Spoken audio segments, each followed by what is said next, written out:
2 centuries, millions dead, one holy city. Welcome to The Explainer. Today, we're diving headfirst into what is easily one of the most violent, complex, and frankly mind-blowing eras in human history, the Crusades. And look, this isn't just some dusty ancient history lesson. No way. This is a massive, high-stakes collision of raw power, fanatical devotion, and absolutely ruthless betrayal. Let's get right into it. So, the fuse is lit in the year 1095. We're at the Council of Clermont, and Pope Urban II literally ignites a geopolitical powder keg. He issues this direct, completely unprecedented call to arms, telling Western Christians they need to march east and reconquer Jerusalem from Muslim control. But why right then? Well, to understand the spark, we got to look at the massive power imbalance that made this collision completely inevitable. Okay, let's dive into this setup. Over in the West, you've got the remnants of the Roman Empire, right? It's fractured, it's vulnerable, basically chopped up into these smaller, constantly warring kingdoms. But meanwhile, the East is a totally different story. It's defined by the rapid, explosive expansion of Islamic caliphates, specifically the Umayyads, the Fatimids, the Abbasids. Now, Jerusalem had actually been under Muslim control since the year 638, but the Pope, he just engineered a revolutionary new way to build an army and strike back. He created the Crusade, that literally translates to those signed with the cross. By having these warriors physically sew crosses onto their clothes, the papacy basically weaponized spiritual rewards. They started offering what are called Crusade indulgences. Essentially, they were promising that dying in this holy war equaled instant salvation, instant martyrdom. It was a single, brilliant, and frankly darkly manipulative idea, and it worked. It mobilized massive, hyper-fanatical armies all across Europe.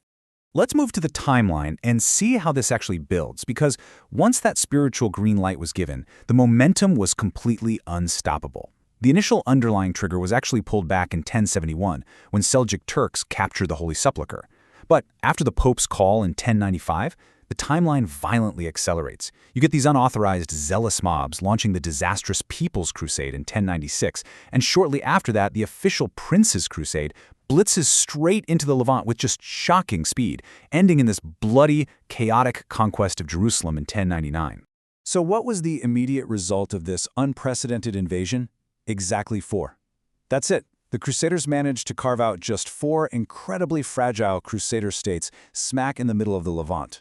We're not talking about sprawling empires here. These were basically isolated islands in a highly hostile, ever-shifting territory.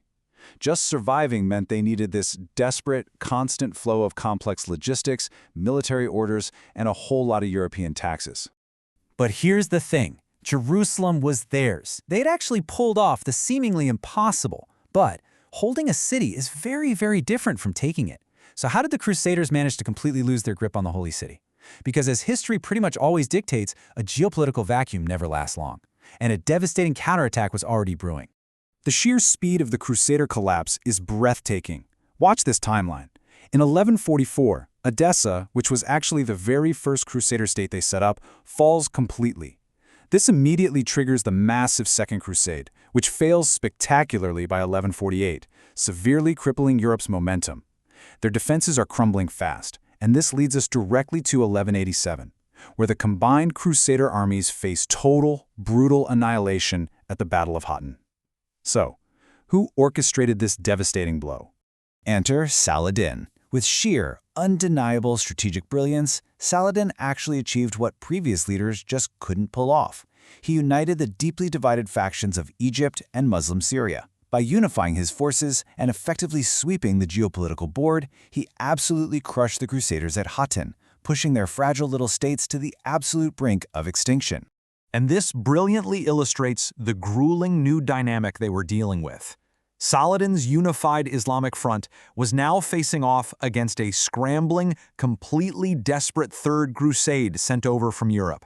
Now, while this new wave of Crusaders did manage to secure just enough coastal territory to keep their states barely alive, like literally on life support, they entirely failed in their primary mission.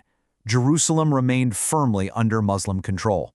So, the papacy decides to try again. The Fourth Crusade is launched. But you guys, here is the massive plot twist. Desperate for a victory, desperate to somehow reclaim Jerusalem, where did this holy army actually go? Brace yourself for this one, because the reality of this expedition permanently shattered the entire illusion of this being a purely religious war. Get this, their original target was Egypt, but the Crusaders severely lacked the supplies and the funds to pay off their massive debts. So, in a shocking diversion, they actually agreed to attack their own Christian allies.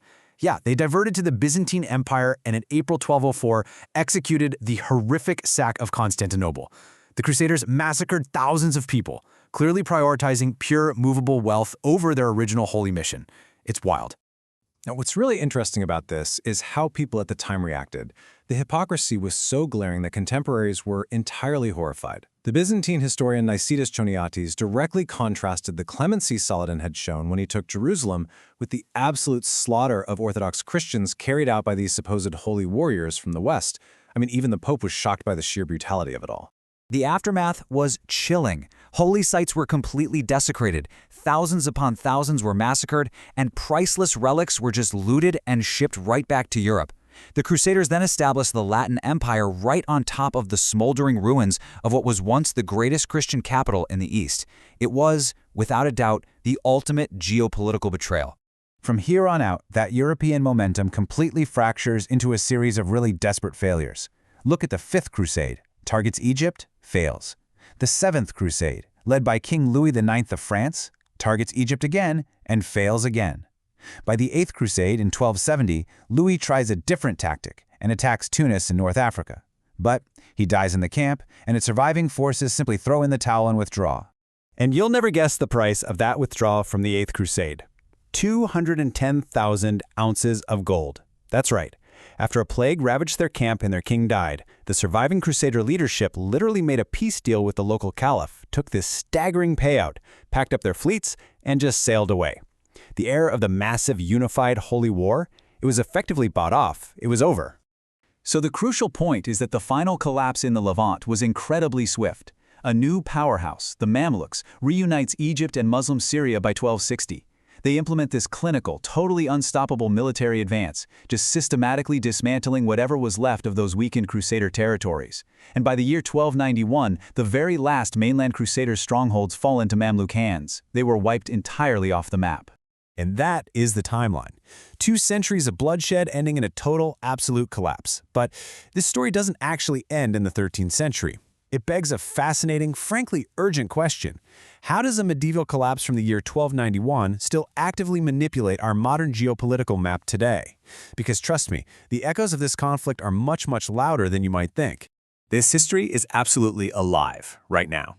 The Crusades forged these deep national mythologies and hero tales that modern countries still cling to today. It's actively drawn upon in political Islam to encourage concepts of a modern jihad against Christian states. Meanwhile, secular Arab nationalism uses the Crusades to highlight a long, brutal history of Western imperialism. And modern thinkers frequently draw direct historical parallels between these medieval invasions and the 1948 establishment of Israel. These ancient battles are still being actively weaponized in modern political and religious ideologies across the board, which leaves us with one undeniable thought to end this explainer on. If history is a weapon, whose version of this 200-year thriller are we still fighting over today? Think about that and keep questioning the history that shapes our world. Catch you next time.